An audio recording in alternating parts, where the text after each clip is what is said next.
alberca. Antes, tengo que decir que ahora es broma, pero yo antes siempre empezaba diciendo, me pongo de pie porque yo de pie entero gano mucho. Y ahora tengo que explicar, es lamentable, pero tengo que explicar que es una broma. Porque ya mi mujer me dijo un día, di que es una broma porque no es que ganes mucho, ¿eh? Pero sí es verdad que gano atención, vamos. Es más fácil conectar, que es de lo que más vamos a hablar hoy. Conectar si estoy de pie, si me pongo sentado, ¿no? Depende de qué intervención. La de antes de José María ha estado perfecto, pero he tenido la suerte de escucharla además. Y me alegro muchísimo, muchísimo, muchísimo haber publicado en el 2011, que en primaria bastaba aprender a leer bien, aprender a escuchar bien, aprender a mirar bien, para que la secundaria fuera perfecta y la universidad también.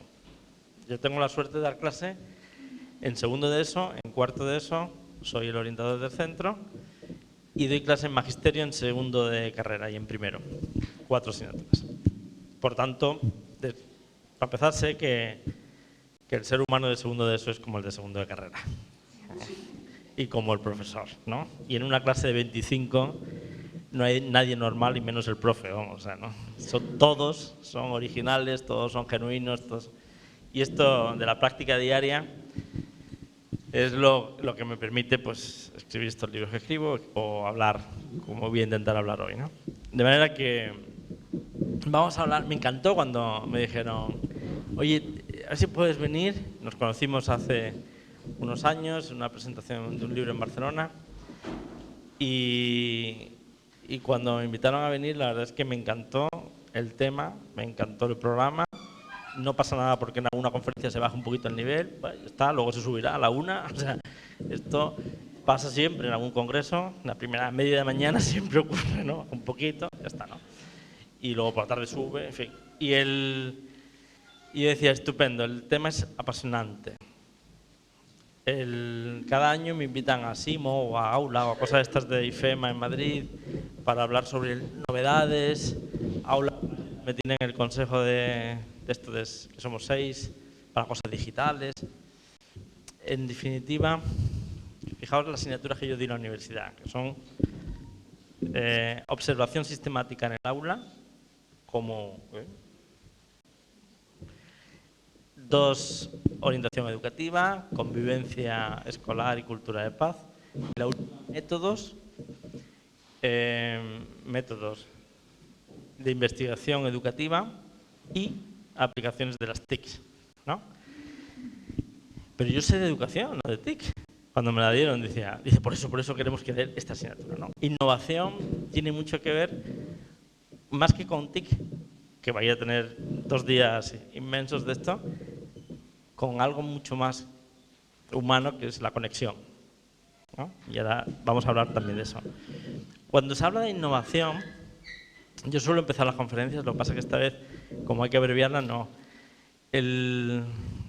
Vosotros habéis visto muchísimas imágenes de visiones ópticas, de efectos ópticos visuales.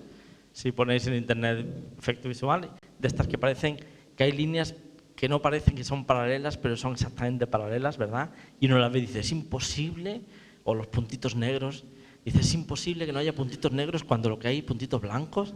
Esto es imposible. Pues eso es lo que pasa en educación, que lo que no parece que es paralelo, y lo que no parece que es blanco, parece que es negro, pero es blanco.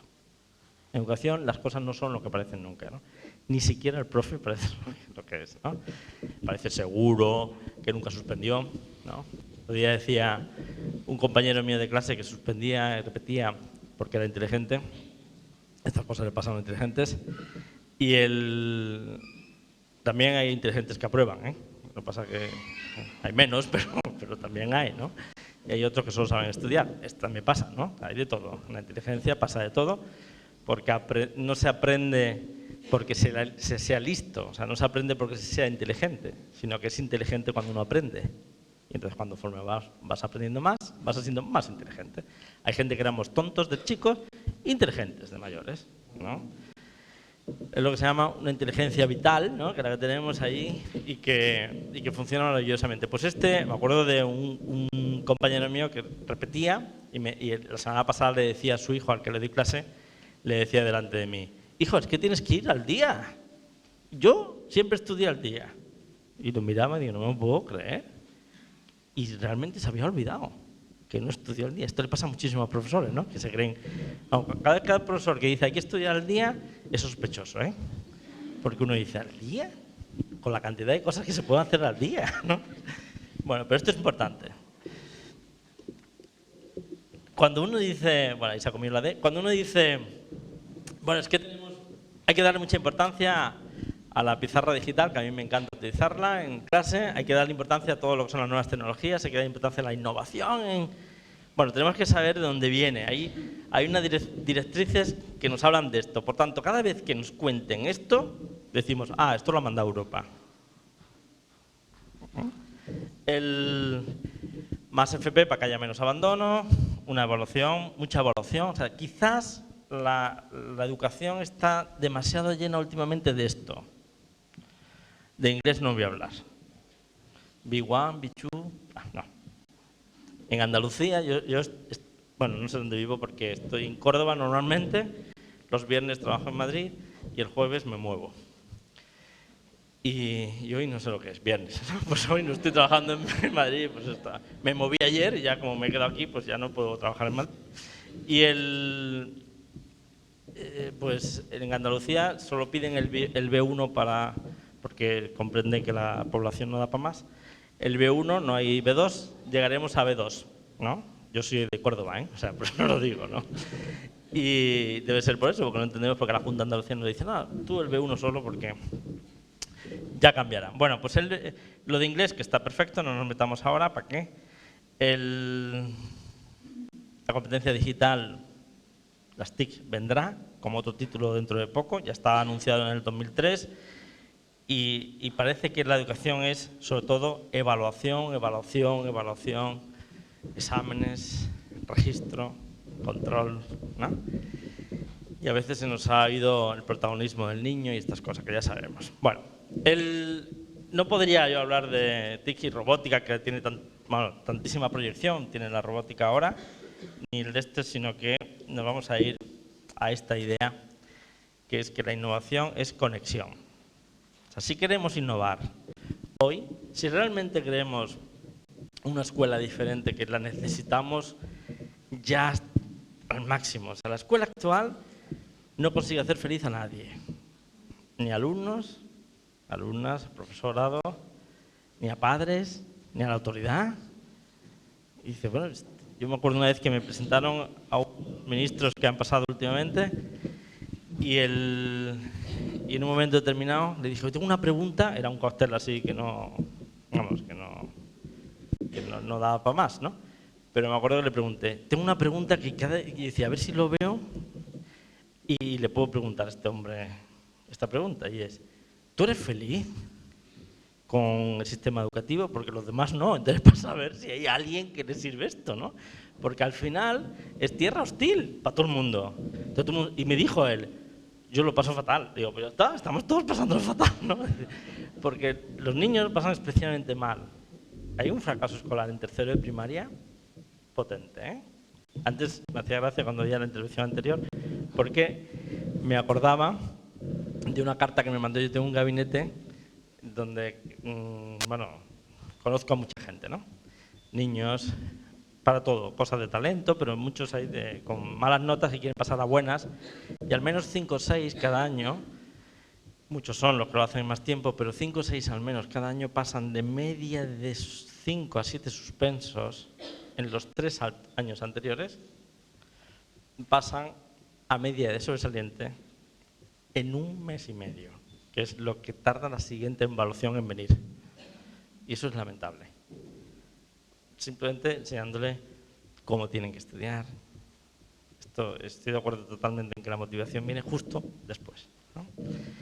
Y la motivación siempre viene de fuera. Siempre tiene que haber, o sea, nuestros hijos y nuestros alumnos son como un Fórmula 1 que está en un garaje, pero hay que abrir el garaje desde fuera. Y el Fórmula 1 se pregunta, ¿y yo por qué no gano carreras?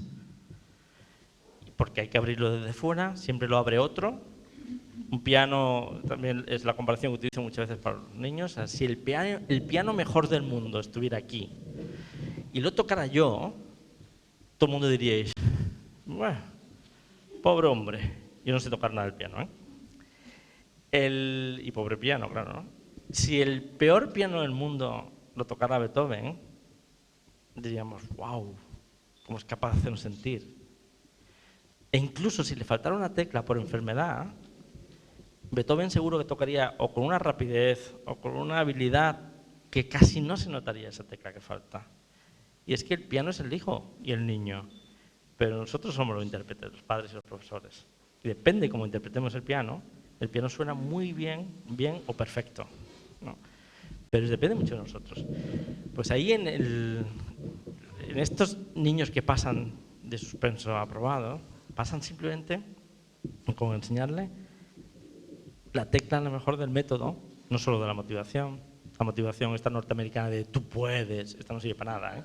O sea, no hay nada peor que se le pueda decir a un niño cuando va suspendiendo y tiene experiencia de fracaso, decirle, tú puedes, este es tu momento, demuestra lo que vales, que eso significa, nos hemos dado cuenta todos que la cosa va fatal, ¿eh? O sea, ya es público que si no haces algo distinto vales poco, ¿eh? Y entonces está esperando que des un cambio para demostrar una cosa que no hemos visto. No sé si esto se inventó, alguien lo inventó para hundir a alguien, es perfecto, porque es maquiavélico, porque en el fondo está diciendo, todos los adultos estamos esperando, pero tú como siempre, suspendiendo. Y él piensa, ya está, otra expectativa nueva de mi padre o de mi madre, o de mi profesor o de mi profesora, para yo suspender. Incluso puede que se ilusionen. En un momento determinado son tan buenos que dicen, vale, me voy a poner, ¿no? Y decir, ¿cómo estudio? Y decimos aquella frase genial que nos salió hace en el año 70 o algo así, que es la de, ponte a estudiar. ¿Y cómo me pongo? Pues poniéndote. Pero claro, pues hijo, con el libro, abres el libro, a ser posible por la página por donde entra, ¿no? Y te pones ahí. Y dices, ya, ¿y por dónde empiezo? Joder, pues por el principio. Y se acabó. Y va y se pone a leer. Dice, ¿cómo que se pone a leer? Dice, sí. Porque había un libro en el año 60 que decía que uno primero hacía una lectura por encima. Luego subrayaba, que hoy a saber que subraya, ¿no? O sea, subrayaba. En los WhatsApp no se subraya, a ver si lo aprendemos ya. O sea, entonces, lo de subrayar no se controla, se subraya. Luego decía aquel libro, vamos, el libro que llegó hasta los años 90 y más, se decía, luego se resume, toma ya, o sea, otro texto se resume. Y se esquematiza y luego se memoriza. Se repasa teniendo en cuenta la curva del olvido y está muerto, vamos, al final. O sea, es imposible. Cuando hoy, yo si quiero que alguien apruebe, yo lo que tengo que decirle es, no leas, porque te cansas. Y si lees al final, ya no tendrás ganas de empezar a estudiar. Así que tú empiezas por la primera frase. Entonces le digo, ¿qué tiene que hacer con la primera frase? La primera frase es pequeña y cobarde. Por mucha hambre que tenga de aprobar, nadie se traga una tarta de un bocado. Siempre cucharita, cucharita. Y esto me lo enseñó mi abuela, que decía siempre, yo no puedo con un dulce tan grande, yo la mitad. Y mi padre nos miraba como diciendo que nadie toque la otra mitad, que se la come ella, ¿eh? Entonces se comía la mitad y luego iba a otra mitad, porque cucharita, cucharita, sí. Frase a frase, sí. Vete a estudiar y siéntate, no estudies. Esto es más fácil. Estar en el sofá y pensar, tengo que llegar, levantarme, esto ya es un problema, llegar hasta el cuarto, ponerme a estudiar. Si estudio una pregunta, viene otra después seguro. Pero además puedo aprobar este examen, pero tengo que hacer media con muchos exámenes para aprobar la asignatura. Mi nota no es muy buena, por tanto, para compensarla, más todavía. Y además, hay varias asignaturas. Y estoy solo en tercero de eso. Me queda cuarto y más. Lo mejor es quedarse en el sofá. Ahora, si solo tiene uno que llegar hasta el cuarto, es más fácil. Y anécdotas tengo de eso un montón, ¿no? Pero esa carta que recibí una vez que me encantó de un psiquiatra, que me ha recordado un poco la sesión anterior, y nos metemos ya a cosas más concretas. Escribí una carta a un psiquiatra que me dijo, no me conocía, pero sí que nos conocíamos, era ahí de Córdoba, entonces nos conocíamos más o menos, aunque yo personalmente no lo conocía. Y dijo, mira, te mando un chico lleva 7 años medicado, tenía TDAH, 7 años medicado, y yo ya he conseguido, así literal, tengo cuadrado, no lo han marcado porque me parece un poco, ¿no? Pero porque venía el nombre del médico y eso, ¿no? Dice mucho el médico bueno también, porque es tan noble que decía, yo ya lo he medicado, lleva 7 años medicado, he conseguido que se concentre, a ver si tú consigues que apruebe. Porque yo consigo se concentrar, pero el tío no sabe estudiar, no puede conseguir aprobar, ¿no? Ya estaba. Mi padre, cuando se lo leí, dije, pues mira, sonreí, y entonces el padre no había visto el contenido, entonces se lo leí el contenido, porque si lo sabía yo, porque no iba a saber el padre que era el dueño del niño, vamos, no yo. Y él le dije, se lo leí y dijo, pues nosotros lo llevamos para que aprobara. Porque concentrar no. Bueno, pues esta conexión que necesitamos, y vamos a hablar de la conexión no solamente de cómo se conecta y por dónde hay que empezar la conexión, que hay que empezar por el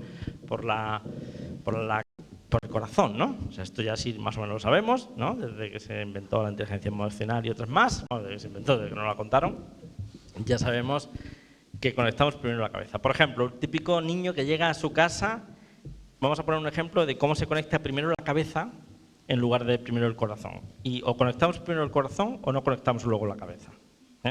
Y hay que conectar ambos, cabeza y corazón, da igual que sea un hijo o un alumno. Si llegara a casa alguien y dijera, papá, hoy, yo tengo la suerte de tener hijos, bueno, escolares todavía, ¿no? Primaria, algunos ya universitarios, ¿no? Y yo tengo también un niño estudiando aquí en Barcelona, es de Córdoba. Bueno, él nació en Huelva, la verdad. Pues yo he dado clase en 4 comunidades autónomas, y en Andalucía, en Aragón, en Asturias y en Extremadura. En fin, porque no sabía dónde dar clase, iba dando vueltas. Bueno, y este estudia aquí también física con matemática, lo cual me ha hundido cuando ha dicho antes José María que tenía su hijo también. Digo, bueno, pues entonces ya cualquiera tiene hijo. Vamos, que ya son dos de 100%. Debe ser que lo dedicamos a esto de educación, nuestros hijos acaban en física con matemáticas. Pues no sé.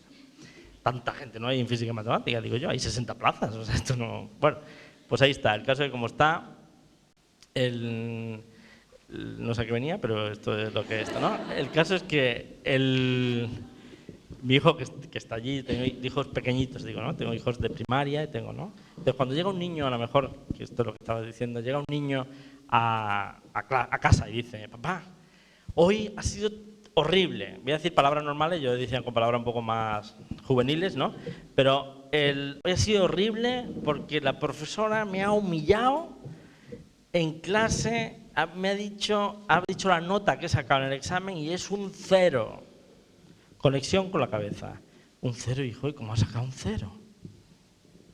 Tenías entonces que haber estudiado más. Eso es un razonamiento perfectamente lógico, pero nada útil. Si llegara y contara esto, nosotros tenemos que conectar primero las sensaciones. Tenemos que intentar meternos en su pellejo, en las sensaciones. Y habrá tiempo de llegar a la lógica, porque queremos llegar a la lógica, queremos llegar a que estudie. No queremos llegar solo a quererle, que ya la queremos antes del 0. Y le queremos igual, debería ser así al menos, con 0 con 10. Aunque los niños no lo perciban, muchas veces porque nos equivocamos de tanto decir, tanto alabar lo bien que lo hacen. Y digo que nadie presume con el vecino de, mi hijo ha sacado un 2, pero qué bonito el 2, ¿no? Nadie dice esto no suele darse, y entonces el niño puede confundirse y puede creer el niño, el que saca malas notas, puede creer que a su padre lo que más le interesa son las notas más que él, ¿no? Pero esto es una confusión que tienen los hijos, ¿no? La verdad que ahí los padres pueden hacer poco porque las notas tienen él. Pero si nos dijera un 0, he sacado un 0, y ha sido terrible porque lo ha dicho en público, uno tendría que decir algo así como, pero todo el mundo se ha enterado. Dice, sí, todo el mundo. Dice, wow, qué marrón, ¿no? No hace falta criticar a la profesora. Basta ponerse en su lado. Decís, qué agobio, me imagino yo allí, todo el mundo, ¡ah, 0! Y además, 0, 0, 0, ¿no? Tío, impresionante. Qué angustia. Y el otro, sí, ¿verdad, papá? Es que a mí me pasó eso una vez, ¿eh? Digo, qué angustia, qué angustia. Y me pasó a mí, no a mis hijos, a mí me pasó. Entonces llegué, mi padre es psiquiatra infantil, y pediatra, y entonces, pues claro, de esta cosa sabía. Yo lo que hago es contar lo que aprendí. Y el caso es que una vez le pregunté, tiene 93 años, se levanta a las 7 de la mañana para estudiar psiquiatría. Le pregunto, papá, ¿tú para qué estudias? ¿No? Me dice, hombre, algo tengo que aprender que contarte que puedas escribir libros, ¿no? Entonces, ese es mi padre, es así, ¿no? Y entonces mi padre, me acuerdo, bueno, mi padre no, lo que hay que hacer es un cero, uno dice, lo estoy sintiendo, o sea, sé perfectamente, o en la medida que puedo, me imagino cómo lo has debido pasar, porque qué corte, qué agobio, ¿vale? Y ahora dice, bueno, la verdad es que este tipo de cosas, la única forma de solucionarlo, porque el profesor, claro, te puede dar allí, o si, incluso aunque no lo haga en público, te lo puede dar a ti, y fulanito lo ve, el otro lo ve. La única forma de evitarlo es intentar no sacar un con cero, ¿no? Entonces, irse a ver qué ha pasado para poder sacarlo. Y el niño en ese momento sí que dice, sí, esto es verdad, porque ya estoy recogido, ya no estoy enjuiciado, ya lo que vamos a hacer es arreglarlo, pero realmente ya me han comprendido, ya me han acogido y ahora viene lo segundo. Tenemos que conectar claramente cabeza y corazón, pero sobre todo primero cabeza. Digo primero corazón porque si no la cabeza no se conectará, ¿no? Y luego la segunda parte es también conectar nuestros hemisferios cerebrales, que esto del cerebro, esto me lo enseñó mi padre cuando yo tenía 12 años, que es por lo que yo me dedico a la educación. Estábamos comiendo, supongo que la pregunta la haría mi hermano mayor, que es psiquiatra ahora, pero yo sí recuerdo una respuesta de mi padre, la recuerdo con los matices de la memoria, que no sé, adornado o no, pero yo recuerdo algo así como que alguien preguntó en la mesa algo sobre el cerebro o lo que sea. Mi padre en el año 1954 publicó la tesis doctoral sobre las conexiones de los hemisferios cerebrales. Yo me enteré hace 2 años, porque, bueno, sabía que había hecho el doctorado, pero como buen adolescente me importaba un pepino, vamos, ¿no? Entonces, él era de medicina, pues estupendo, ¿no? Y hace 2 años, dije, viendo la tesis, digo, pero si era sobre esto, papá. Y dice, claro, por eso yo te hablo, ¿no? El caso es que en una mesa estábamos hablando del cerebro y dijo mi padre la idea siguiente: quien sabe de cerebros no son los médicos. Y dije, ¿cómo? Dice, los neurólogos, el neurólogo, pediatra, psiquiatra. Los neurólogos nos creemos que sabemos del cerebro, pero quien más sabe del cerebro es una madre de un niño muy enfermo, porque sabe perfectamente cómo tiene que combinar todas las partes del cerebro. El miedo, la esperanza, la alegría, la exigencia, el cariño, la atención, la seguridad, la contención, la emoción, todo en 10, 12 segundos. Y va continuamente de hemisferio izquierdo a hemisferio derecho, sacándole fruto a todos los recursos, porque necesita utilizar muy bien el cerebro para que no se le vaya algo muy importante, como la alegría, como la esperanza, como la paciencia, la prudencia. Y también sabe, decía, un artista, y también sabe un arquitecto. Dice, el cerebro es que el médico solo sabemos de las áreas, de cómo funciona, hemisferio izquierdo y derecho. Esto era en los años 80 y él decía, al final el cerebro es uno. Está conectado hemisferio izquierdo y derecho. O sea, que muchas veces le damos mucha importancia a las áreas, pero cuando empieza en un área, está ya la imaginación en otra. Cuando decíamos antes en lengua, es que interviene muy bien, o sea, interviene en la comprensión lectora el peso del piano. Pues claro, porque interviene la imaginación, que está en la parte derecha, y sin embargo lo otro está en la parte izquierda. Es decir, el siglo XXI es el siglo de lo completo, el siglo de la unión, voy a ir rápido, el siglo de la unión de los dos hemisferios cerebrales. Este es el siglo XXI. El siglo XVIII fue el de la razón. Nos engañaron diciendo lo importante es la razón, eso dijo la Ilustración. Aquí, de hecho, todavía sigue, ¿no? O sea, los listos hacen ciencias. Esto lo sabemos todos los que somos de letras, vamos, ¿no? Los listos hacen ciencias. Si quieres tener futuro, tú haz ciencia y luego ya, si acaso, te cambias, ¿no? Como diciendo, hala, échale. Por si acaso, ¿no? O sea, por no decidir, tú estudias física y luego ya decides y haz derecho. Y Esto es siglo XVIII. El XIX fue el romanticismo y nos engañaron por lo contrario. Dijeron, bueno, el corazón es lo importante. Y si te dice que no una chica, pues tío, suicídate o escribe una rima como Becker y pues son las dos opciones, ¿no? Y dice, bueno, hijo, pues hoy en día, si cada vez que nos dijeran no, escribiéramos una rima o nos suicidáramos, pues quedaba la mitad de la población, la otra mitad no leería, en fin, este tipo de cosas, ¿no? Es decir, que no es una solución, como nos dijeron en el siglo XIX, seguir solo al corazón. El siglo XX nos pusimos a pelear, la guerra nos hicieron perder todo el siglo, así que llegamos al XXI y es el momento de recuperar la unión y ser completos. Lo que nos gusta de Rafa Nadal es que sea cariñoso y familiar después de ganar. Si solo ganara, antes decía cuando gana, ya digo después de ganar, ¿no? Si solo ganase, diríamos, pobrecito, que desgraciado, solo sabe jugar al tenis. Tengo la suerte de dar conferencias fuera, de España también, y una vez me invitaron a Finlandia para hablar de motivación y dije, pero si vosotros estáis arriba en Pisa y yo soy de Córdoba, los de Córdoba solo nos ganan los turcos por abajo, ¿no? Y es verdad, estamos los segundos antes de Turquía, los segundos por abajo. Y hay 34 creo que son, ¿no? Los países. El caso es que dijeron, no, pero nosotros estamos arriba, pero no sabemos por qué. Y España siempre ha tenido fama, eso me dijo la secretaria que me llamó, siempre ha tenido fama de buenos educadores. Dije, pues nada, pues nos pasa acá al revés que vosotros, ¿no? O sea, vosotros no tenéis ni idea y estáis arriba, nosotros tenemos mucha idea y no conseguimos superar esto, ¿no? Pero claro, tenemos la ESO. Bueno, el caso es que no sé, esto es que se me han ocurrido muchas cosas sobre la ESO. Pero el sistema educativo está volcado hacia el hemisferio izquierdo. El hemisferio izquierdo es el lógico, secuencial, el que va por partes, el de la atención, la memoria, fijaos si os suena, ¿eh? Atención, memoria, secuencias, lógica, las palabras, el idioma, el ponerle palabras al idioma, porque el crear está en la derecha, ¿no? Bien, ahí está todo el hemisferio izquierdo, está volcada todas las asignaturas. La evaluación entera está volcada en eso. Hay profesores que no, en general, estoy hablando, ¿no? Y luego en la derecha, que es el creativo, imaginativo, intuitivo, el emocional, el de la síntesis, el que tiene capacidad para remontarse, buscar grandes ideales, venirse arriba. Este es el hemisferio derecho, pero el creativo e intuitivo también. El que se pide en el mundo laboral, el hemisferio derecho, en cualquiera. O sea, el que fue una de las claves del éxito de Albert Einstein, el hemisferio derecho, de la imaginación, porque Albert Einstein explicaba cómo se imaginaban los resultados y la dificultad que tenía era cuando tenía que ponerlo en lenguaje matemático. Y tenía unos trucos que va explicando, etcétera. Pero sobre la imaginación es donde tiene éxito Albert Einstein.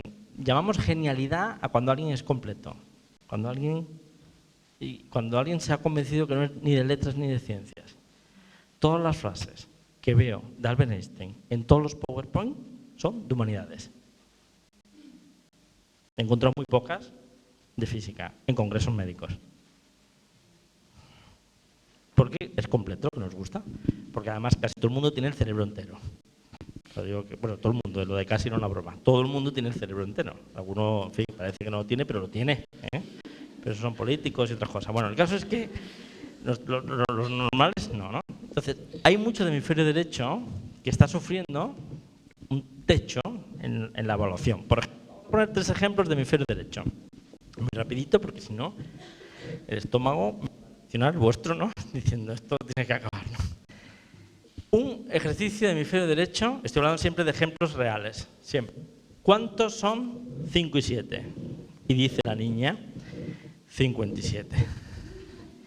Y dice la profesora, no hombre, no hija, son 12. Y piensa la niña, lo sé porque es mi hija, y piensa la niña, 57, 12, anda que no hay diferencia, se me da fatal las matemáticas.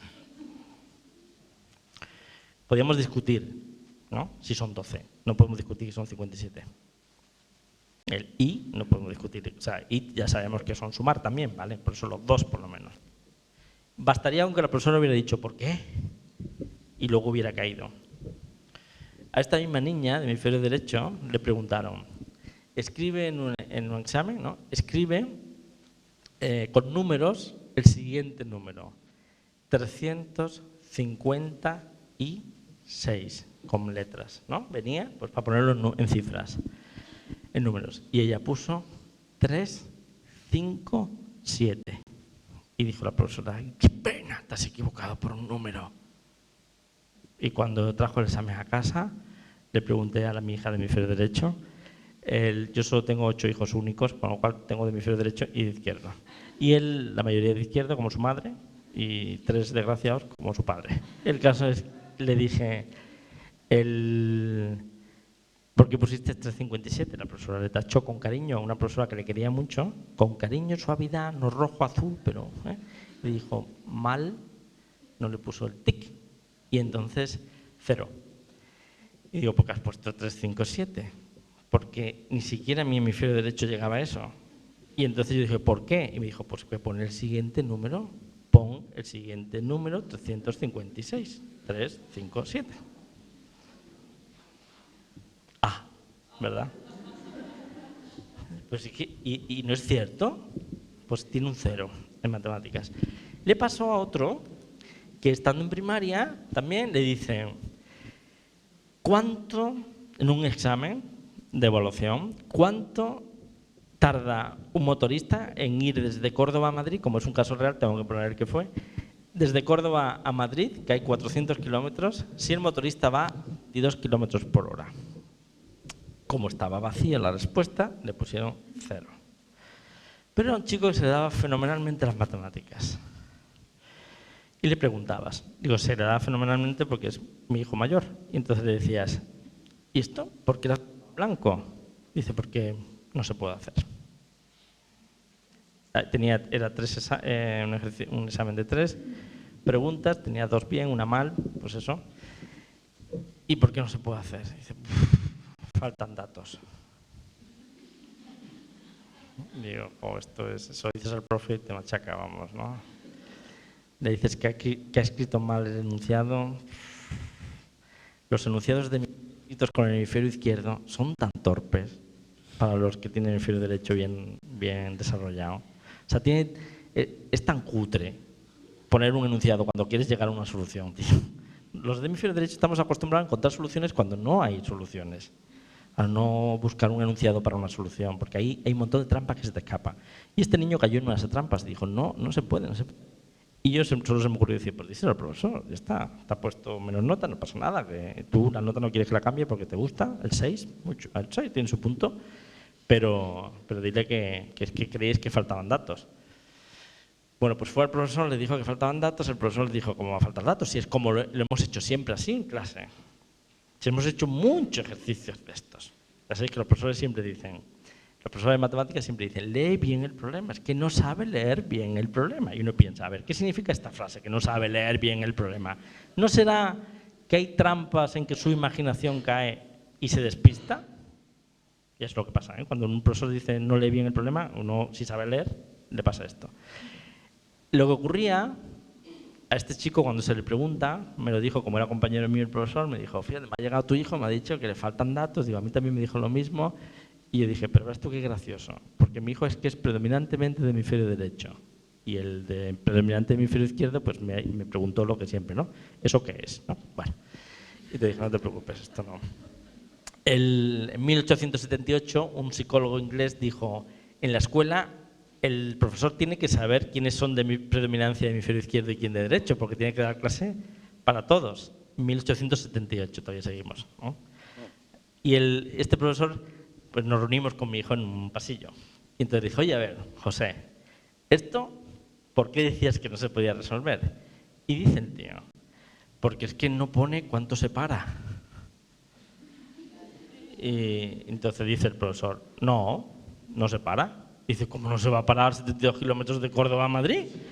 Porque mi hijo sabe perfectamente, matemáticamente, se le dan muy bien las matemáticas, quiere ser matemático, se le dan perfectamente las matemáticas y no hay nada como un creativo en matemáticas. O sea, como alguien de hemisferio derecho en una carrera de ciencias es la bomba, como Albert Einstein, Isaac Newton, Steve Jobs haciendo Apple, etcétera, ¿no?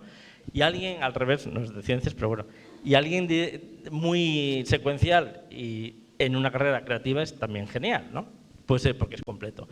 Pues decía, se para porque se tiene que parar. Dice, nosotros cuando hemos ido de Córdoba a Madrid, nos paramos siempre. Porque a 72 kilómetros, ¡puf! Si mi padre hubiera estado esperando allí, nunca el cálculo del profesor de matemáticas hubiera sido exacto. Se hubiera descompuesto, porque un tío a 72 kilómetros por hora, hasta 400 kilómetros no lo hace ni de broma, o es idiota. Bastaría con que el profesor hubiera puesto, sin parar.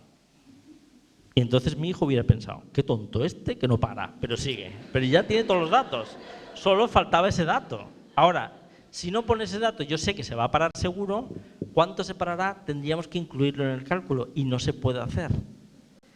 Cuando mi hijo sea matemático y haga un problema de matemáticas, lo hará perfectamente, porque no se escapará ningún dato. La carrera que más se abandona en España es matemáticas. Y se abandona, la razón que dicen es porque es demasiado teórica. Lo que ellos esperaban, las operaciones de bachillerato, que es otra cosa, ¿no? El ser humano completo. La escuela debería romper los encasillamientos de letras, ciencias, de hemisferio izquierdo, derecho. Aquí todos tenemos psicología era de letras, ¿no? Ahora es de ciencias. Pues imaginaos, física antiguamente era de Aristóteles y los de letras. Ahora de ciencias. Claro, esto es que es una cuestión de organización. Organización con el hemisferio izquierdo. Si alguien en un examen se pone creativo, le funden seguro. Le dije una vez a un profesor de historia, le dije que se la daba de muy creativo. Y del hemisferio derecho, dice, oye, hice esto del hemisferio derecho con el izquierdo, oye, fenomenal. Y digo, ¿crees que has hecho algo tú en los exámenes? Digo, ahora tienes que llevarlo a los exámenes, también la creatividad. Y me dijo, sí, yo soy... No quiero las preguntas literalmente, ¿no? Entonces con eso ya creía que era creativo. Dije, vamos a hacer un experimento. Voy a hablar con un alumno y ya, pues ya veremos qué pasa. Bueno, pues este alumno le pusieron un 0, claro, porque le hicieron la siguiente pregunta. El profesor que creía que era creativo de historia, los de historia son muy de ciencias, ¿eh? Le dijo, dijo, ¿cuáles son las causas de la Segunda Guerra Mundial? Y él contestó, el sufrimiento de las madres. Y le puso el profesor 0. No está ahí en la repartición de las fronteras, pero la pura realidad es que una de las consecuencias de la Segunda Guerra Mundial fue el sufrimiento de las madres, eso seguro. A lo mejor es que es una respuesta creativa, pero es una respuesta real y correcta, ¿no? Pero como uno se ponga creativo en un examen, lo funden, absolutamente seguro. 25 genios hay por aulas y hay 25 alumnos, ¿eh? Porque posibles genios humanos que conecten hemisferio izquierdo hemisferio derecho, ¿no? Hasta estas asignaturas que no la he puesto para que se lea como evidente y que es para que vean, en rojo están las asignaturas que habría que meter, que demanda la sociedad y que no están en el currículum. Algún día estuvieron, como por ejemplo el teatro, pero no están. O sea, decir, lo despistado que estamos. Eso sí, la gran novedad es que hay robótica. Y bueno, robótica es una de las que ponía, ¿no? Diseño digital y robótico. Es decir, pero esto, lo dejo ahí para que podáis hacer la foto, no os preocupéis, como si queréis que lo mande, o ponéis un correo electrónico, fernandoalberca.com, y yo os mando las que son. Es decir, al final estamos completamente despistados porque estamos haciendo una escuela parcial. La innovación, realmente, voy a pasar porque tengo que pasar la diapositiva, no es porque no quiera que la copiéis, ¿eh? Bueno, hazla rápido. Al final, la gran innovación que necesitamos, y yo estoy en Aula Planeta allí con el rollo este de las digitales, y estoy en otro sitio, y las TICs, en la carrera, todo lo que tú quieras. La gran innovación que necesitamos es una innovación humana. O sea, necesitamos conectar humanamente con los alumnos. No hay, antes me preguntaba, Juan, ¿es verdad lo que te oí publicar una vez que tú no suspendías alumnos? Y os puedo asegurar que cada año que empieza digo, no sé si este año, yo creo que ya suspenderé algunos. He suspendido 6 desde el año 93 a 6 para septiembre e incluso a 6 en las evaluaciones trimestrales. Puedo asegurar absolutamente que ningún alumno aprobó sin saberse mucho más que los objetivos mínimos. Lo puedo asegurar. Ahora, eso sí, yo tengo la suerte, porque como el horario tengo que tener muy comprimido, de experimentar cada miércoles tengo clase de 3:30 a 9:15 con un solo grupo, el mismo grupo en magisterio, segundo de carrera de primaria. De 3:30 a 9:15 con el mismo grupo, con un descanso de un cuarto de hora de 7 a 7:15. Eso exige, por mi parte, agotamiento. Tiene que exigir más por la mía que por la suya. El control que yo tengo, que es el gran reto, o sea, a mí me ha apasionado esto, se lo dije a ellos, digo, bueno, si veis que no podéis aguantar, hacemos un recreo cada hora, vamos, esto no, ya está. Pero el gran reto es que cuando yo digo las 9, siempre corto a las 9, nunca llego a las 9:15, el ritmo que llevan de trabajo, las que le gusta a Pablo Alborán, es que ni lo imagináis, o sea, cómo se emocionan con los trabajos en grupo, ¿no? O sea, este es impresionante.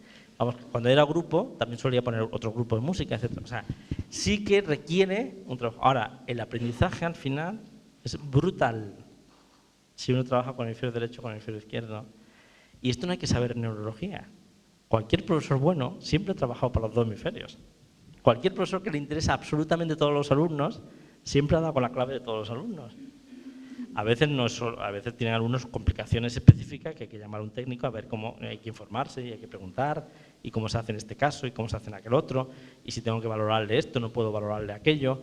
Todas estas cosas, ¿no? Porque esto es técnica. Porque al final, y con esto voy terminando, nos toca ser completo. Esta es la gran innovación. Nos toca ser humano, o sea, que los alumnos vean que los profesores somos su gran aliado.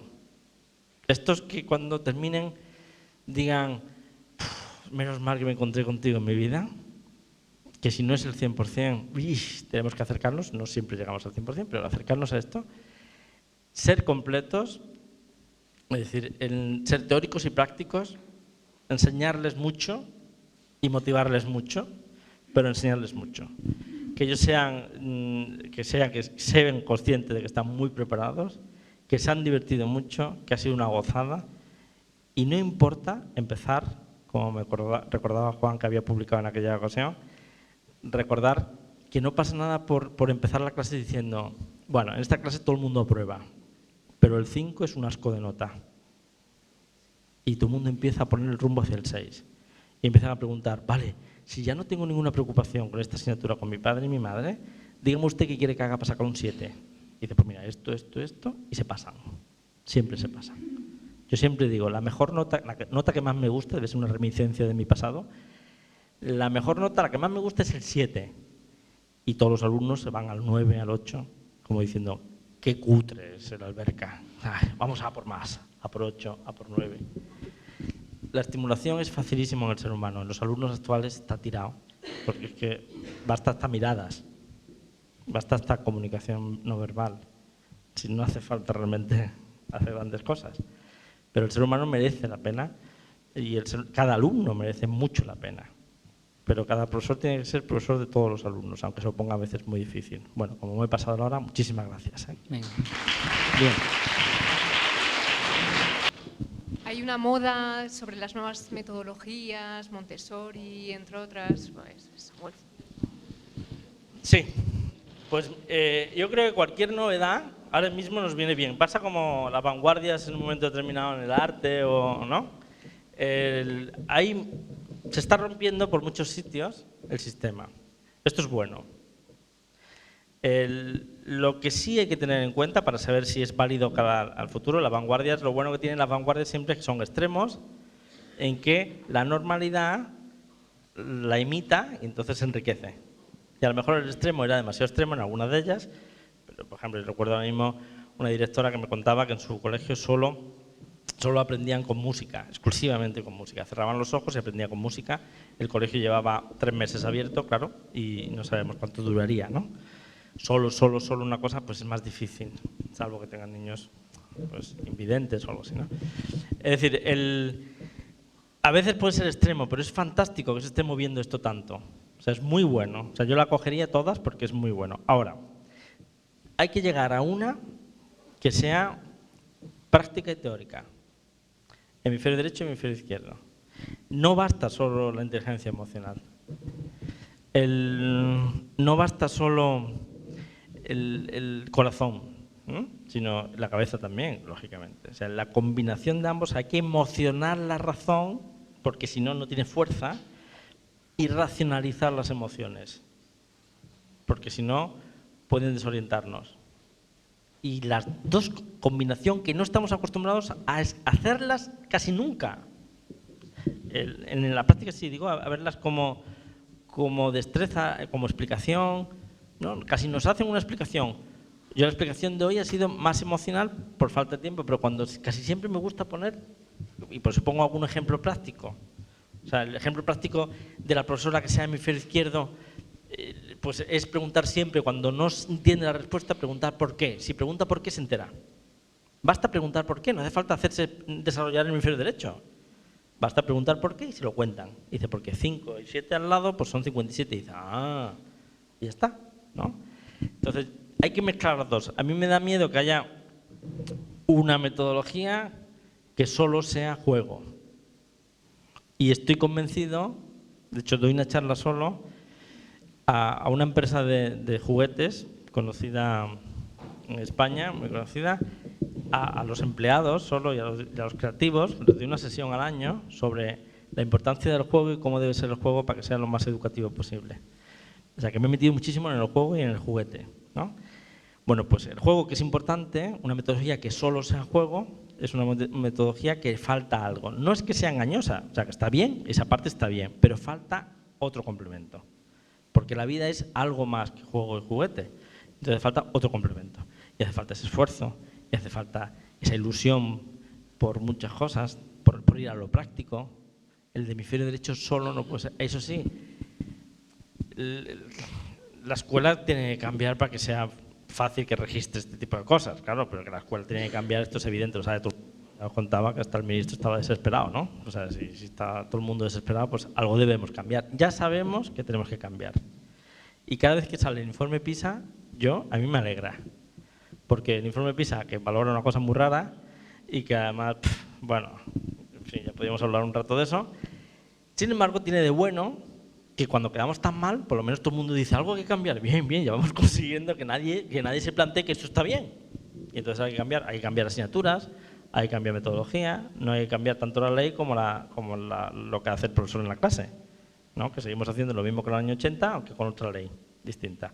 Entonces, y los exámenes son los mismos, tú coges los exámenes de ahora y los exámenes de 80 y se parece un montón. Y han cambiado 6 leyes, por lo menos. 7 en la democracia, 6 desde los 80. Es decir, esto es lo que hay que cambiar. Entonces, la metodología, todo lo que sea llamar la atención, perfecto. Como si las aulas ahora son de 60, ¿no? Como se anunció aquí en algunos sitios en Cataluña, pues aula de 60 con 3 profesores, estupendo, haz lo que quieras. Competencias, trabajo por proyectos.